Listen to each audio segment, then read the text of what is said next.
Hi everybody. I want to talk about a concept called hoovering. Yes, hoovering just like the vacuum. I'm not entirely sure the background of where that term comes from. I believe, as somebody said, it's where the narcissist or a manipulator or an abuser tries to suck you back into the cycle, like a vacuum, trying to suck you back in. And it's hoovering because they're trying to suck you in. Well, suck you back into what? Well, the majority of the time, an abuser is someone who's a conflict seeker. They're somebody who thrives on conflict. And I've talked about this in so many of the other videos, where if you're in a toxic relationship, if you're in a relationship with an abuser, a narcissist, somebody who's just not good for you, they want conflict. They don't care about facts. They don't care about being right or wrong. They don't care about an apology or balancing the universe. As a matter of fact, they're all about quite the opposite of balancing the universe. They want to unbalance the universe because it'll make you fight. So hoovering is basically anything and everything that they do to try to suck you into a confrontational situation. So they're actively trying to create the conflict. Which is why when you're like, God, why are you always trying to start a fight? It's like, man, you know what? Like, I feel like you're just going to turn this into a fight or an argument. I don't want to talk about it. I don't want to talk about this because I feel like you're just trying to start shit, right? That's hoovering. They act as if they're not trying to start a fight, but you know damn well they are because you've seen this pattern before. You recognize it. And hoovering can be any number of things. Most especially if it's an ex, somebody who you've broken up with or separated from. Hoovering will typically almost always start with a text message.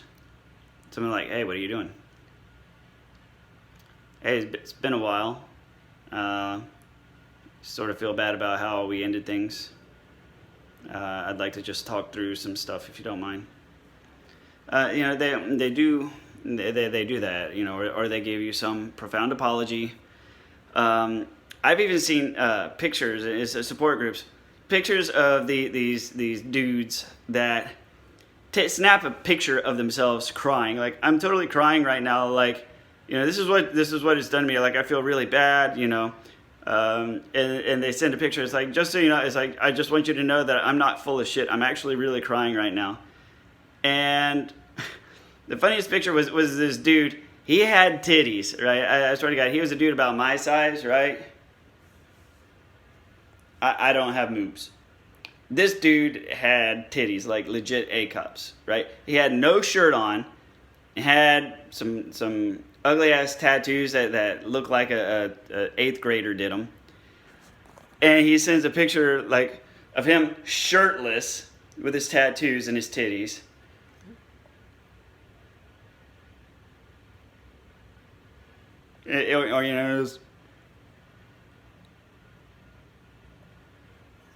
And sends that.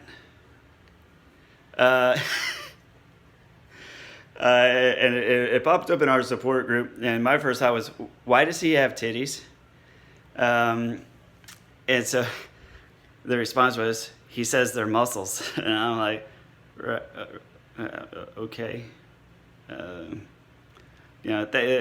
Anyways, that's a whole other thing entirely. I don't wish to speak ill of anybody, but this guy was very much a douchebag, and I don't feel bad about it. He had tits. So, but hoovering, they send stuff like that, and the whole point is to suck you in. And I can always tell when my narcissist is doing it. If you haven't seen any of my other videos yet, I share a child with one. And the pattern is usually the day before he comes over to visit, I start getting messages from her. And then the day I drop him off, I get angry messages where she's pumped him for some information about anything she can use to start a fight. And then she comes. And this is the thing about hoovering. They can come at you from any number of angles. They can come at you from an apologetic angle. They can come at you from a reminiscent angle. Like, hey, I just happened to be driving by our favorite lookout.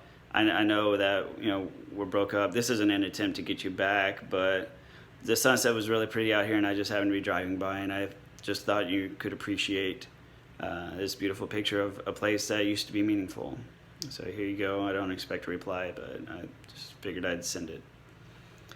So they want to they want to reconnect you to a happy place emotionally. And even if you don't reply, what they do is they repeatedly do this. So in the case of trying to connect you back to a happier time, a happier place, even if you don't respond, you still, if you're an empath, you still feel those feelings again. You still have that connection to a happy place. And sadness because you're no longer happy, but the memory itself is happy. And what they know, because all you have to do is, Google anything, how to abuse someone, right? Google it. All you have to do is just frequently send them shit to reminisce on. And eventually that person is going to start warming up a little bit. Their defenses are going to crack. The wall is going to get let down, because to have it results in some extreme emotional turmoil when you trigger someone to have both a pleasurable memory and a painful memory at the same time. That's a very, very, very powerful emotional abuse tactic. When you cause someone to feel love and pain at the same time, that mixed emotion, when you do it purposefully, like, it's been about 3 or 4 days since I've fucked with Jane. Here, Jane, remember the good times? I really miss you, and all the fun times I had whooping you. So they do that, and it's just it's devastating to have that done to you, because you're having your emotions, your feelings toyed with, and sooner or later it's going to elicit a response. And I've talked about so many times before, asking a question is a mistake, answering a question is a mistake, saying okay is a mistake, agreeing is a mistake, disagreeing is a mistake, arguing is a mistake, attacking them is a mistake, defending yourself is a mistake. Everything is a mistake. Why?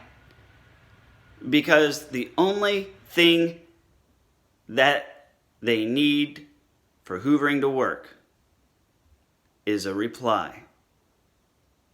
Any reply. It doesn't matter what the content of the reply is.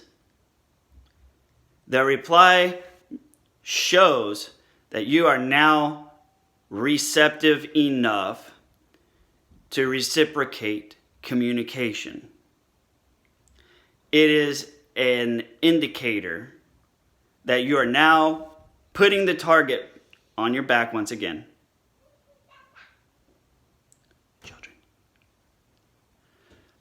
When you send that reply, you're putting the target on your back and you're saying, I am now receptive enough for a two-way communication. And it's like Christmas for them. And that's one reason why no contact is so absolutely important. That's why if you can't go no contact, gray rock is so absolutely important. Because with gray rock, you're having to give a response, but you're having to keep yourself non-receptive to communication. Can you girls please leave, sweetie? Hey, out of the bathroom, go on. Stop there, go. Go, go, go. Okay, sir. Where? Okay. I'm sure there's another bear. Oh. Yeah, can you please open the door? No, it's dead. No, that's not the door, yeah. Take your teddy bear. The bear was my bear.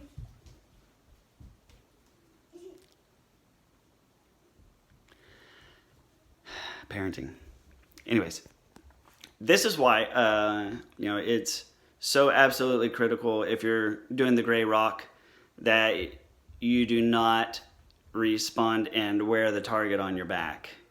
Go on, out, shoot, children. I should have closed it to begin with.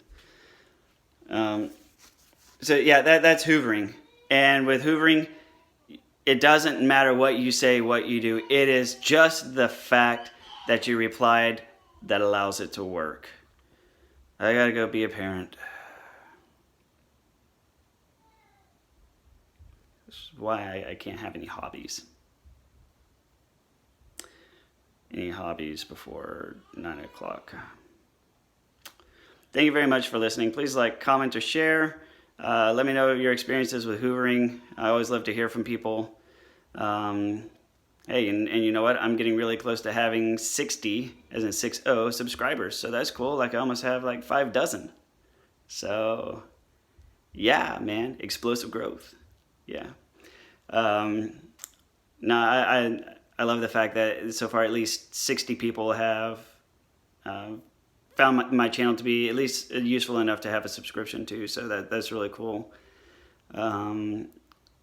You know, I'm starting to, you know, it helps me feel like, you know, I'm helping. So that's great. Thank you guys very much for watching and listening. I'll see you on the next video. Bye-bye.